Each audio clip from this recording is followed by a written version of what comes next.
viens, on arrête de se mentir à soi-même. Est-ce que tu veux vraiment changer ta vie? Parce qu'on est les premiers souvent à se dire tiens, j'aimerais changer ci, j'aimerais avoir une vie comme ça, mais au final, on ne se demande pas vraiment comment faire pour y arriver et on met pas vraiment d'action en place surtout. Un petit conseil là, tout de suite tu prends une feuille, un stylo et tu te demandes quelle personne j'aimerais devenir.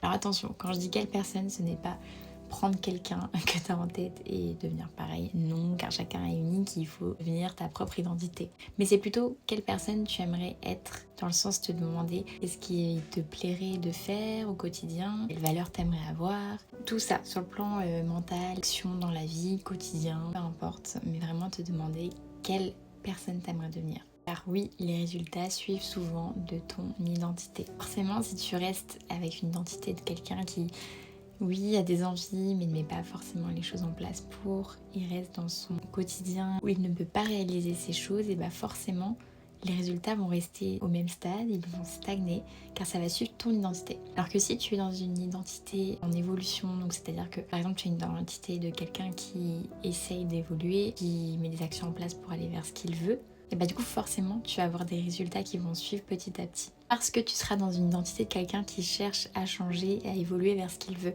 En tout cas, si tu as besoin d'aide pour ça, n'oublie pas, moi c'est Julie et je suis coach de vie et je peux t'accompagner vers une vie plus alignée. Et surtout, n'oublie pas, commencer à s'écouter, c'est déjà apprendre à s'aimer.